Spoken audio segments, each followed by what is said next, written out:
जय हिंद। तो दोस्तों, आज के इस वीडियो में हम लोग इंग्लिश के बहुत ही महत्वपूर्ण प्रश्नों को देखेंगे जो कि आपके एंट्रेंस एग्ज़ाम की दृष्टि से बहुत ज़्यादा ही महत्वपूर्ण है। और आप लोग इस वीडियो को सेव कर लीजिए, क्योंकि आप लोग जब एंट्रेंस एग्ज़ाम देकर आएंगे तो आप लोग खुद कमेंट करेंगे कि सर आपके इस वीडियो से प्रश्न आए थे। ठीक है, क्योंकि यह वीडियो बहुत ही इंपॉर्टेंट है, तो इस वीडियो को शुरू से अंत तक ज़रूर देखिएगा।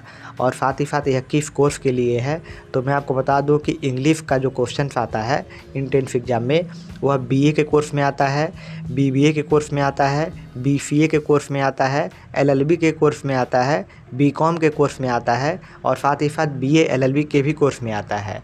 इन सभी कोर्स में जो है इंग्लिश के प्रश्न आते हैं। और अगर आपको नहीं पता था तो आप लोग अपना एंट्रेंस एग्ज़ाम का सिलेबस जाके देख सकते हैं, उसमें मैंने यह सारी चीज़ें बताई है। ठीक है, तो चलिए वीडियो को स्टार्ट करते हैं और सबसे पहला प्रश्न देखते हैं। तो यह प्रश्न किस चैप्टर के हैं ये भी मैं आपको बता देता हूँ। तो सबसे पहला जो आपका यह वीडियो है बेसिकली कॉमन एरर का वीडियो है। कॉमन एरर के जो प्रश्न हैं यह 1000% गारंटी है कि आएंगे ही आएंगे। ठीक है, और किससे कॉमन एरर आते हैं, तो आर्टिकल से आ गया, टेंस से आ गया, ठीक है, नाउन से आ गया, प्रोनाउन से आ गया, यह सारी चीज़ों से आपके कॉमन एरर के प्रश्न आते हैं। तो इनको कैसे आप लोग सही करेंगे, कैसे आपको जानना है या कि गलत है कि सही है और कहाँ पे एरर है, यह मैं इस वीडियो में बताऊंगा आप लोगों को। और साथ ही साथ जो इसके आगे आने वाली वीडियो हैं उनको आप लोग ज़रूर देखिएगा। ठीक है, तो उसके लिए आप चैनल को सब्सक्राइब कर लीजिए। तो सबसे पहला आज का वीडियो आर्टिकल पे है। आर्टिकल में देखिए 3 चीज़ें आप लोगों ने पढ़ी होगी, शायद से बचपन में या फिर कभी ना कभी पढ़ी होगी, या नहीं भी पढ़े हैं तो कोई बात नहीं। आर्टिकल में 3 चीज़ें होती हैं, ए होता है, एन होता है और साथ ही साथ होता है आपका द। ए, एन और द जो होती हैं 3 चीज़ें होती हैं, इन्हीं को बेसिकली आर्टिकल बोलते हैं। ठीक है, यहाँ पे आप देख सकते हैं ए एन को इंडेफिनिट आर्टिकल बोला जाता है तथा द को डिफिनिट आर्टिकल बोला जाता है। तो थोड़ा सा हम लोग इसके थ्योरी को जानेंगे, क्योंकि डायरेक्ट मैं क्वेश्चन बताऊंगा तो शायद आप में से बहुत सारे लोग नहीं कर पाएंगे। ठीक है, तो थोड़ा सा थ्योरी भी जान लीजिए, फिर मैं आपको क्वेश्चन पर ले चलूँगा। तो ए, एन और द तीनों आर्टिकल होते हैं, जिसमें ए और एन इंडेफिनिट आर्टिकल होता है और द जो होता है डिफिनिट आर्टिकल होता है। ठीक है, कुछ इसमें रूल भी हैं, जैसे ए और एन का प्रयोग सिंगुलर काउंटेबल नाउन यानी कि नाउन या फिर कलेक्टिव नाउन के पहले होता है। यदि उस नाउन से किसी अनिश्चित व्यक्ति, जानवर या वस्तु का बोध होता है तब उसमें ए और एन का प्रयोग करते हैं। ठीक है, यानी कि किसी भी सेंटेंस में अनिश्चित व्यक्ति का बोध हो गया, जानवर हो गया, वस्तु हो गया कोई, तो उसमें ए और एन का प्रयोग करेंगे। ठीक है, साथ ही साथ सिंगुलर रहे तब। सिंगुलर अगर नहीं है तो ए और एन का प्रयोग नहीं करेंगे। सिंगुलर का मतलब एक वचन रहे तभी। ठीक है, तो जैसे सी इज अ डॉक्टर, तो सी क्या है, एक वचन है, लड़की एक वचन है। ठीक है, सी इज अ डॉक्टर, वह डॉक्टर है, तो यहाँ पर देखिए ए का प्रयोग किया गया है, अ डॉक्टर। ठीक है, इसी प्रकार से नाउन से पहले एडजेक्टिव या एडजेक्टिव प्लस एडवर्ब हो तो ए और एन का प्रयोग अपने सबसे निकट आने वाले शब्दों के अनुसार होगा। जैसे he is an intelligent boy, तो देखिए ए और एन का प्रयोग किसके साथ हुआ है, इंटेलिजेंट के साथ हुआ है। इंटेलिजेंट क्या है, आपका एडजेक्टिव है। क्यों, क्योंकि अभी विशेषता बता रहा है कि बॉय कैसा है, इंटेलिजेंट है, तो ये आपका एडजेक्टिव का काम करेगा। तो वही बताया है कि अगर सेंटेंस में एडजेक्टिव आए या फिर एडजेक्टिव और एडवर्ब दोनों आए तो आपको ए और एन जो है सबसे निकटतम वाले के साथ लगाना है। आप लोग बॉय के साथ मत लगा दीजिएगा कि he is intelligent a boy या फिर एन बॉय, ऐसा नहीं होता है। तो he is an intelligent boy होगा। अच्छा, ए और एन का प्रयोग कहाँ होगा, तो ए जो बेसिकली होगा आपका इसके लिए होता है, इसका प्रयोग होता है कॉन्सोनेंट्स के लिए यानी कि व्यंजन में, और एन का जो प्रयोग होता है बेसिकली किस में होता है, स्वर के साथ होता है, यानी कि किसके साथ होता है, वॉवेल के साथ। ठीक है, यह तो आपको बेसिकली पता ही होगा, बेसिक चीज़ है। तो यहाँ मैं डायरेक्ट यहाँ से बता रहा हूँ कि he is an intelligent boy होगा। ऐसे करके आप लोग यहाँ पर थोड़ा सा जो इसका रूल है इसका स्क्रीनशॉट ले लीजिए, क्योंकि सभी रूल बता पाना मुश्किल है और वीडियो बहुत ज़्यादा बड़ी हो जाएगी। ठीक है, तो आप लोग इसका थोड़ा सा स्क्रीनशॉट ले लेंगे। यहाँ पर मैं नीचे कर देता हूँ। ठीक है, यहाँ पे आप लोग इसका भी स्क्रीनशॉट ले लेंगे। और द वाला भी यहाँ पर रूल लिखा गया है कि द एक सिंगुलर काउंटेबल नाउन किसी स्पीच में पहली बार आता है तो उसके पहले ए और एन लगता है, परंतु जब उसी नाउन की पुनरावृत्ति होती है तो उसे द लगाना पड़ता है। जैसे I saw a girl, the girl was beautiful. ठीक है, मैंने एक लड़की देखी, फिर उसके लिए फिर उसी लड़की के बारे में बताया गया तो द गर्ल लगाएंगे। ठीक है, ऐसे करके बहुत सारे रूल हैं द के लिए भी।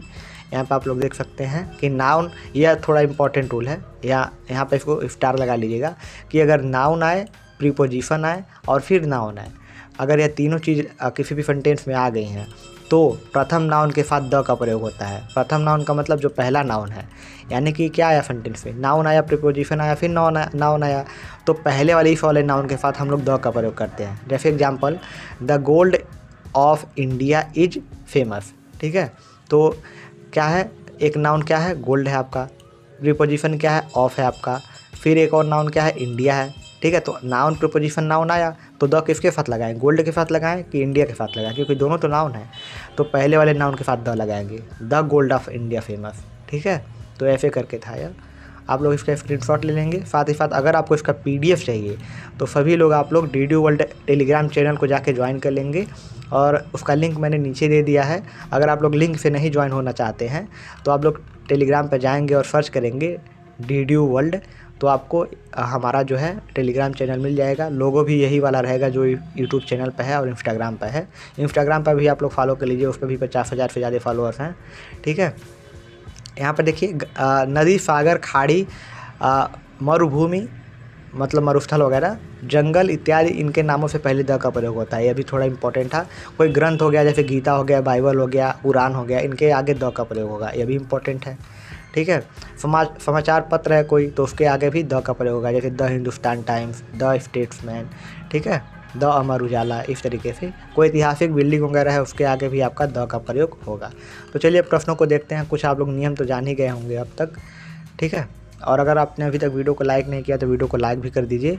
अब हम लोग प्रश्नों को देखते हैं। तो सबसे पहला प्रश्न है, the new railway line will, अच्छा अगर आपको इसका आंसर पहले से पता चल जाता है तो आप लोग कमेंट में पहले ही बता देंगे। ठीक है, क्योंकि मैं सभी के कमेंट पढ़ता भी हूँ, तो देखते हैं कितने लोगों का कितना आंसर सही होता है। ठीक है, अगला है पहला प्रश्न है, the new railway line will greatly improve transport and communication in eastern port of the country. तो यहाँ पर देखिए जो अभी मैंने आपको रूल बताया था, जस्ट उसी का यूज हो गया। क्या यूज हो गया, तो देखिए यहाँ पर ईस्टर्न पोर्ट क्या है, यह एक नाउन है।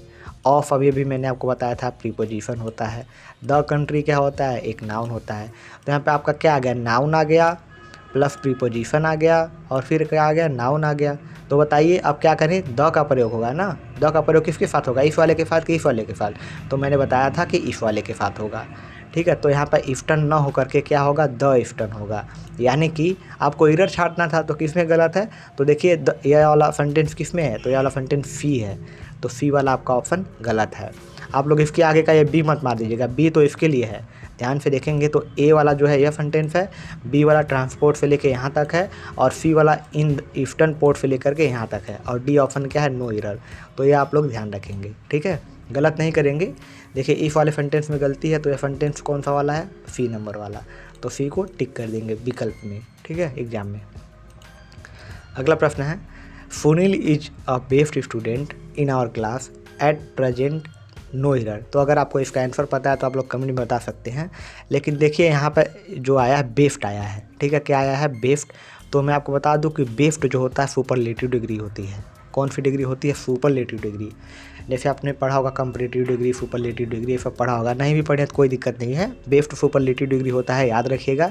ऐसा प्रश्न बनेगा तो बेस्ट के आगे हमेशा आप लोग द का प्रयोग करेंगे, क्योंकि सुपरलेटिव डिग्री के आगे हम लोग द का प्रयोग करते हैं। तो बेस्ट की जगह क्या होगा, द बेस्ट होगा। ठीक है, गुड बेटर बेस्ट आप लोगों ने पढ़ा होगा। ठीक है, तो हाँ, तो बेस्ट की जगह द का प्रयोग होगा, यानी कि पहले सेंटेंस में एरर है, तो एरर किस में है, ए वाले में, तो ए पे आप लोग टिक कर देंगे। अगला देखिए, अगला प्रश्न है, we have carefully considered the importance of issue raised in the report, या फिर नो एरर है। ठीक है, तो आप इसमें से खोजिए कौन सा एरर होगा। तो यहाँ पे आप लोग देखेंगे ध्यान से, तो यहाँ पर देखिए इशू लिखा है, इशूज़ मतलब इशू मतलब क्या होता है, इसका हिंदी शुद्ध होता है, क्या होता है, इशू मतलब होता है कोई संकट वगैरह। इसका शुद्ध हिंदी तो मेरे दिमाग में नहीं आ रहा है, इशू का मतलब क्या होता है। इशू का मतलब संकट हो गया या फिर कोई विपत्ति आना। ठीक है, तो इसके आगे जो है इशू के आगे भी द का प्रयोग होगा। क्यों होगा? क्योंकि मैंने अभी अभी आपको रूल बताया था कि डिफिनिट यह है, इशू क्या है, इशू क्या है, एक डिफिनिट है और डिफिनिट के आगे हमेशा जो है द का प्रयोग होता है। ठीक है, अगर आपने रूल नहीं देखा है तो रूल एक बार फिर से देख लेंगे और इसका PDF आपको टेलीग्राम पर मिल जाएगा। अगला है Ravi prefers self employment the job in any office. ठीक है, तो Ravi prefers self employment to job in any office. तो इसमें आप लोग अगर ध्यान से देखेंगे तो जॉब लिखा है। ठीक, जॉब क्या होता है? काउंटेबल नाउन होता है। काउंटेबल नाउन के पहले क्या प्रयोग होता है? तो काउंटेबल नाउन के पहले अ का प्रयोग होता है। किसका प्रयोग होता है? अ का प्रयोग होता है। तो यहाँ जो जॉब लिखा है इसके आगे हम लोग लगाएंगे अ। अगर यह कोई फर रहता तो फर के आगे क्या लगाते हैं? एन लगाते हैं। ठीक, लेकिन यह तो व्यंजन है। जॉब से होता है जॉब। देखिए, अगर बहुत सारे आपको टीचर बताएंगे कि आप लोग पहला लेटर देखिए, जॉब में पहला लेटर जे है तो आपका कॉन्सोनेंट है तो अ लगा दीजिए, लेकिन यह हर जगह सही नहीं होता है। मैं आपको सजेस्ट करूंगा कि आप लोग हिंदी वाला कॉन्सोनेंट और हिंदी वाला वॉयल ये याद रखेंगे। जॉब को कैसे लिखते हैं? जॉब है ना, तो जॉब क्या है? कॉन्सोनेंट है। तो कॉन्सोनेंट है तो क्या लिखेंगे? इसके आगे क्या लगाएंगे? तो इसके आगे लगाएंगे अ लगाएंगे। ठीक है, अब मैंने आपको ऐसा क्यों बताया पहले मैं आपको बता देता हूँ, क्योंकि ऐसे आपके प्रश्न आएंगे, आप लोग नहीं कर पाएंगे तो आपको नंबर नहीं मिलेगा। देखिए, बहुत सारे टीचर होते हैं कहते हैं कि आपको पहला लेटर जो है चेक करना होता है। पहला लेटर मान लीजिए जॉब में जे था तो आपने तो लगा दिया, उन टीचर की बात मानी और पहला लेटर जे कॉन्सोनेंट दे के ए लगा दिया। बहुत सही, ये तो यहाँ तो आपका सही हो गया। लेकिन अब मान लीजिए आवर आ गया, HOUR, ठीक है, टाइम वाला। तो अब उन टीचर की आपने बात मानी है कि पहला कॉन्सोनेंट आया, एच आ गया तो अ लगा दो, लेकिन यह तो बिल्कुल गलत हो गया। क्यों गलत हुआ? अब मैं आपको बताता हूँ। क्योंकि मैंने आपको बताया कि पहला लेटर नहीं देखते हैं, इसको हिंदी में देखते हैं कैसे लिखा जाता है। यह सबसे सटीक जो है आपका ट्रिक होगा। हिंदी में जॉब को कैसे लिखा जाता है? जॉ, तो जॉ एक क्या है? जॉ एक व्यंजन है, कॉन्सोनेंट है, तो इसके आगे अ लगाएंगे। ठीक है, ये भी सही है। अच्छा, आवर को कैसे लिखते हैं? आवर को हावर नहीं लिखते हैं, आवर को लिखते हैं आवर। और आ क्या है? आ क्या है आपका? आ एक स्वर है, यानी कि वोवेल है। तो वोवेल है तो इसका मतलब क्या है? एन लगेगा। ठीक है, एन आवर। ठीक है, इसीलिए मैंने आपको यह रूल बताया और यह रूल बहुत ही इंपॉर्टेंट है। आपके एग्जाम में इससे एक प्रश्न जरूर आएगा। ठीक है, और अगर आपने अभी तक वीडियो को लाइक नहीं किया है, इतना एफर्ट डालने के बाद भी, तो वीडियो को लाइक कर दीजिए। चलिए अगला प्रश्न देखते हैं। In a fit of temper, he tore up a sweet letter which his wife had written to him। तो इसमें आप लोग खोज सकते हैं, तो खोजिए कहाँ पर गलती है। तो आप लोग देखेंगे कि जो स्वीट लेटर लिखा है, यह क्या लिखा है? Sweet letter. इसके आगे क्या प्रयोग हुआ है? अ का प्रयोग हुआ है, जबकि स्वीट लेटर आपका एक डिफिनिट है। स्वीट लेटर क्या है? डिफिनिट है। और अभी मैंने आपको बताया कि डिफिनिट के आगे जो होगा तो वह प्रयोग होगा द का। ठीक है, अगला देखते हैं। अ फर्स्ट स्टेप इन क्या है? हाँ, rational solution. A first step in a rational solution to any problem is the recognition that a problem exist, no error. ठीक है, तो इसमें बताइए क्या है? तो यहाँ तो मैंने बताया ही नहीं कि इसमें आप लोग ऑप्शन बी मारेंगे। ठीक है, मैं आपको ऑप्शन नहीं बता रहा हूँ तो इसका मतलब ये नहीं कि आप लोग ऑप्शन नहीं मारेंगे। ठीक है, क्या होगा? इसका ऑप्शन नंबर बी होगा। ध्यान देंगे, क्योंकि मैं बार बार ऐसे थोड़ी ना बताऊंगा कि इसका ऑप्शन बी होगा, इसका ऑप्शन सी होगा। मैं आपको गलती छाट के बता दिया, अब आप लोग टिक मान लेंगे बी है कि सी है कि डी है। ठीक है, जैसे ऊपर में जॉब में था तो जॉब में क्या है? जॉब में भी बी था। ठीक है, तो इसमें क्या होगा? छठवें में आप लोग खोजिए, तो छठवें में जो है आप लोग देखिए क्या होगा। The first step in a relation rational solution to any problem is the recognition that a problem exists। तो इसमें जो है आपका आप लोग ध्यान से देखेंगे तो इसमें तो मुझे थोड़ा सा क्लियर नहीं हो रहा है। आप लोग ध्यान से देखेंगे क्योंकि मेरे पास आंसर की नहीं है, मैं आपको जो है यहाँ से ही देख के डायरेक्ट बता रहा हूँ। तो इसमें जो है हाँ ठीक है, यहाँ पर गलती हुआ है। देखिए अ लिखा है, क्या लिखा है? अ लिखा है। और जो ऑफ ऑफ स्टेप लिखा है, जबकि ऑफ ऑफ स्टेप नहीं होता है। क्या होता है?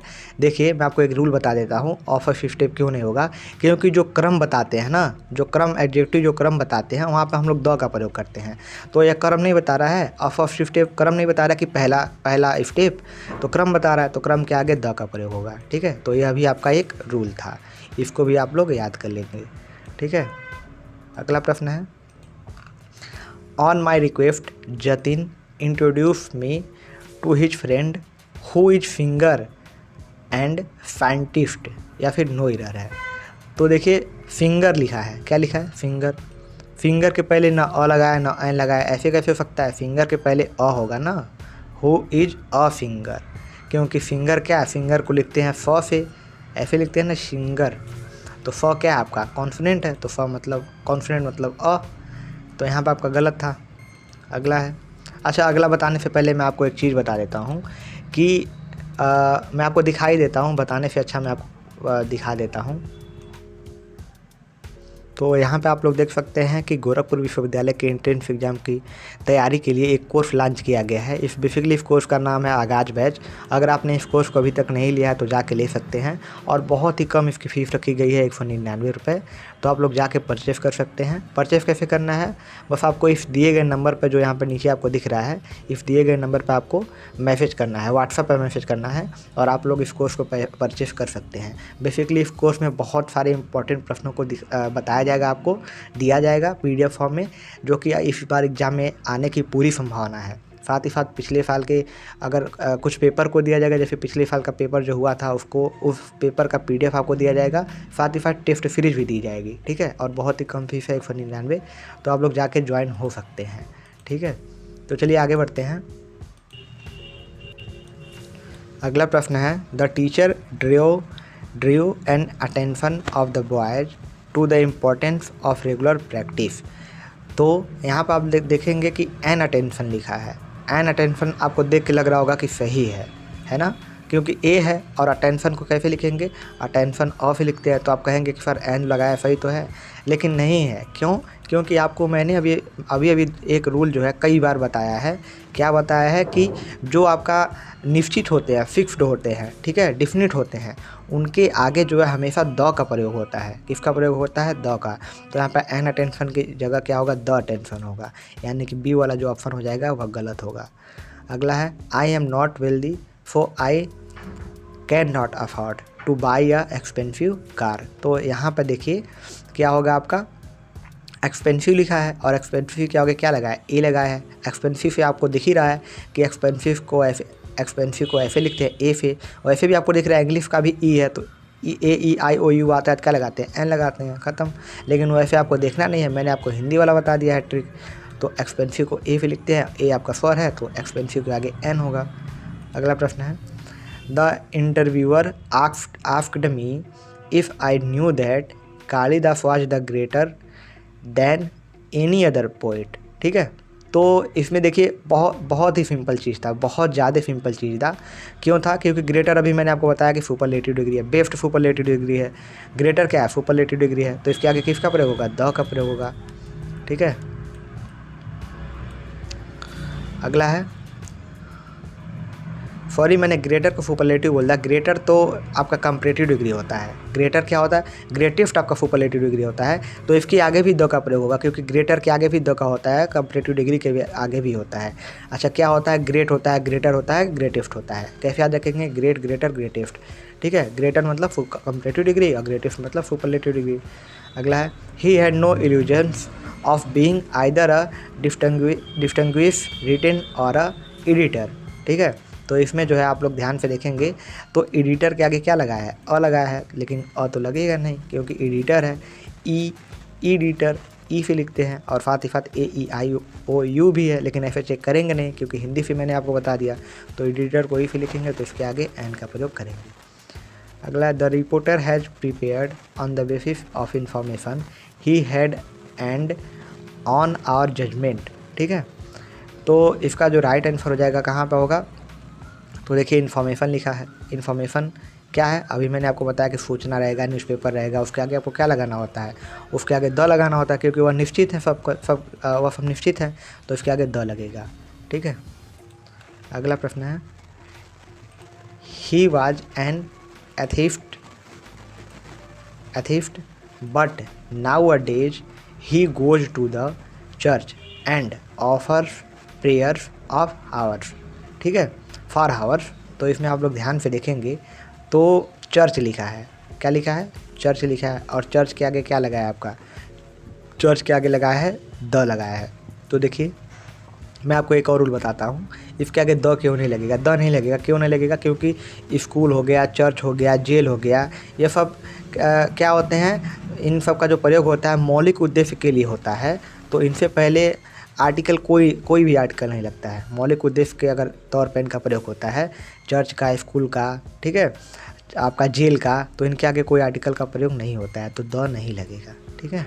अब आप कहेंगे सर बिल्डिंग है, फेमस बिल्डिंग है, कहाँ से फेमस बिल्डिंग है, फेमस बिल्डिंग है थोड़ी ना, चर्च तो बहुत सारे होते हैं, या कोई फेमस बिल्डिंग नहीं है, ठीक है, स्कूल कोई फेमस बिल्डिंग नहीं है। हाँ आप ये कहेंगे कि आपका आईफिल टावर हो गया, लाल किला हो गया, यह सब फेमस बिल्डिंग है, ठीक है। अगला है it is only after the war is over that people realise how bad it was, ठीक है। तो इसमें आप लोग ध्यान से देखेंगे तो द वार लिखा है, द वार नहीं होगा, क्या होगा, द वार की जगह होगा अ वार, ठीक है, क्योंकि वार है ना, कॉन्सोनेंट है।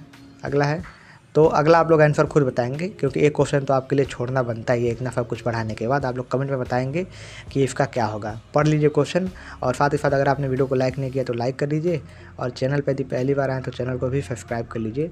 तो इस वीडियो में बस इतना ही, और मिलते हैं आपसे अगली वीडियो में। Thank you so much.